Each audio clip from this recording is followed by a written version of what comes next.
The Familiar's Harbour Inn Prequel chapters, audio transcript edition, 2 stories from before the beginning. A note for the reader and the listener. The Tide Watch Inn stands above a harbour on the western coast, close enough to the sea that on still mornings you can hear the water before you hear anything else. It has been there for longer than anyone can reliably remember, and it has always been the kind of place that knows what it is for. These 2 stories take place before the inn's current keeper, Mara, arrived, before Bramble had his name properly settled, before the festival seasons that shaped the main series, before the ward had its current form, before most of what you know, if you know it, or before everything, if you're coming here first. You don't need to have read this series to hear these stories, they stand alone. But if you have read the series, you may find things here that make certain other things make more sense. Begin where you like. The inn will have been expecting you. Chapter 1, Before Bramble, in which the Tide Watch Inn waits for something it cannot yet name. A keeper tends her fire and her lists, and a small grey cat arrives on a winter morning and does not leave. The inn knew it was waiting before it could have said what it was waiting for. This was not unusual. The Tide Watch Inn had been knowing things before it could name them for longer than anyone in the harbour district could reliably remember, which was to say, longer than the harbour district had been a harbour district at all, back when this particular curve of cliff had nothing on it but the wind and the sea and the slow, patient accumulation of time. The inn had been knowing things in the way of old stone buildings that have stood above the water long enough to absorb what the water knows, for what its current keeper would have described as quite some time, and what the inn itself, if it had been the kind of thing that put durations into words, which it was not, would have described as a long. On this particular morning, which was a morning in the deep of winter before the harbour's fishing boats were worth taking out, the inn knew several things clearly, and one thing with a quality that was less certainty than readiness. The things it knew clearly were as follows. The fire in the main room wanted attention. Not urgently. The coals still held their warmth, but within the hour it would want kindling and a careful breath, and it would not ask twice. The room at the end of the first floor corridor, the one with the better window, had not been slept in for 11 days. The threshold at the front door had a quality that the inn had learned to associate with certain kinds of weather coming, not rain, not the ordinary Atlantic bluster that arrived most mornings like an uninvited but familiar elation, but something that came before weather, the quality of air that preceded a change.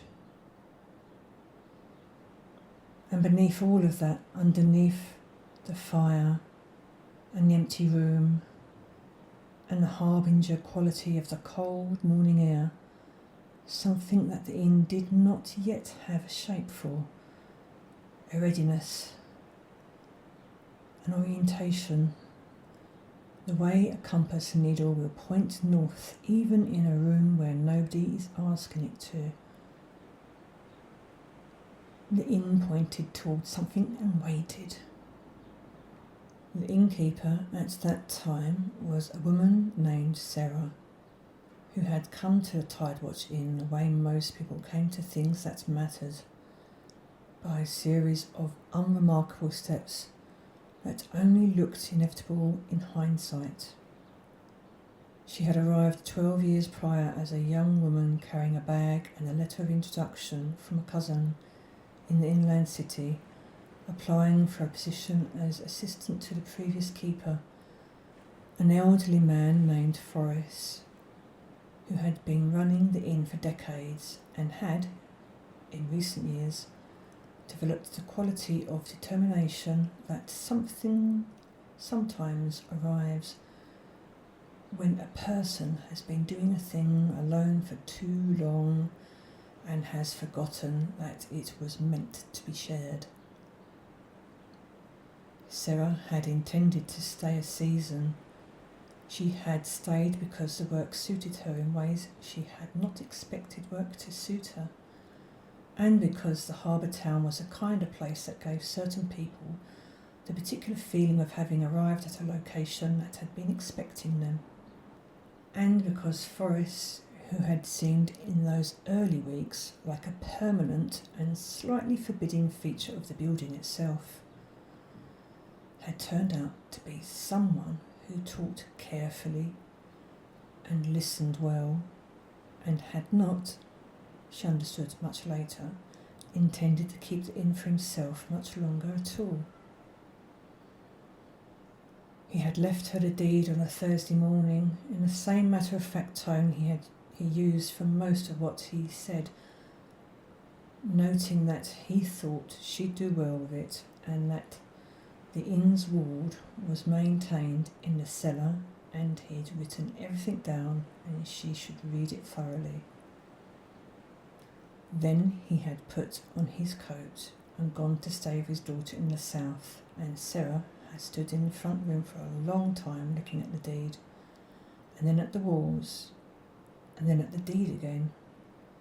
And the inn had done what it did, which was to go on being itself around her until she got her bearings. She had got them. That had been 6 years ago. The morning the inn pointed towards something, Sarah was in the kitchen with both hands wrapped around a mug of tea, reading a letter from the harbour authority about the festival season preparations, which began in a kind of earnest, administrative detail that she had come to find, to her own mild surprise, given that she had not always been someone for whom earnest administrative detail was a source of comfort, genuinely reassuring. Festivals, she understood. The harbour town ran on festivals the way it ran on tides, reliably, seasonally, with a certain amount of managed urgency. She had 3 of them under her belt as sole keeper, and she knew what the inn needed for each one. Extra linen, extra candles, the particular wine the inland merchants sent that she kept specifically for festival week, and the willingness to sleep lightly for the duration and to be awake and pleasant before the sun was fully up, which she managed through the same discipline she applied to everything, which was to decide it mattered and then simply do it. The letter from the harbour authority was asking whether the inn would be participating in the bonfire night arrangements, and if so, could she confirm her head count, and also could she advise whether the festival candles she ordered were the beeswax ones or the tallow, because the harbour master had a particular view about tallow and had asked her to ask. She was forming a reply in her head: beeswax, always beeswax. The harbour master's particular views were not unreasonable when she heard the sound at the front door. Not a knock. A sound that was not quite a knock, more the quality of something pausing at the threshold, the kind of arrival that announced itself without announcing, the way certain presences did. She set her tea down. The cat was on the front step. The cat on the front step was small and grey and thin, in a way of things that had been travelling for some time without reliable provision, and it was looking at the door with an expression of assessment so thorough and unhurried that Sarah, who had opened the door expecting any number of things, found herself assessed in return before she had the opportunity to form her own assessment. This was not entirely comfortable. It was also, she noted, accurate. The cat looked at her with the quality of attention that determined whether she was, in its view, someone it had been looking for. She had the distinct and somewhat disorienting impression that it was reading something about her that she had not put out for reading, and that it was taking its time about the conclusion. The harbour wind came in off the water and moved the cat's fur slightly. It did not take its eyes off her. "You'd better come in," she said, because this was clearly the thing to say. The cat considered this for a moment with the air of someone confirming that an invitation already expected had in fact been correctly offered. Then it stepped over the threshold into the Tide Watch Inn as if it had done so before, in another time, in the particular way of things that arrive at where they belong and settle into it without fanfare. The inn breathed around it. Something in the quality of the walls shifted, small and precise, like a key turning in a well-oiled lock. Sarah had not expected to notice that. She noticed it anyway. She fed him, she established, after a careful investigation conducted with professional efficiency on the cat's part. The remains of the morning's bread and the end of a piece of smoked fish that had been intended for her own lunch. He ate with focused thoroughness and then sat at the kitchen window and looked at the harbour with an expression that she was already beginning to learn was not vacancy but attention. Direction at something below the threshold of ordinary observation. She watched him for a moment. "Right," she said. He did not respond. He was a cat. But she had the impression that something in this room, the inn around them, the ward humming its low frequency through the kitchen walls, registered her acceptance of the situation as something in the vicinity of formally agreed.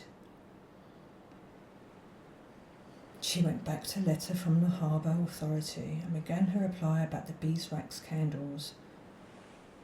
At the window, the small grey cat, whose name she did not yet know, whose name was not quite a name yet in a way that names sometimes needed time to settle into their proper form, looked at the harbour and the water and the flat winter sea beyond the headland, and began the first of what would become, over months and years, an extensive and meticulous catalogue of everything he observed, filed under categories she would never fully map, for purposes she would only partly understand, in the service of an arrangement that the inn had known was coming before either of them had arrived. Satisfactory, said the inn, in the way it said things, which was to say, it did not say anything at all, but settled more completely into itself, and the fire in the main room requested its kindling at last, and the morning went on. He would be Bramble. He was working on it.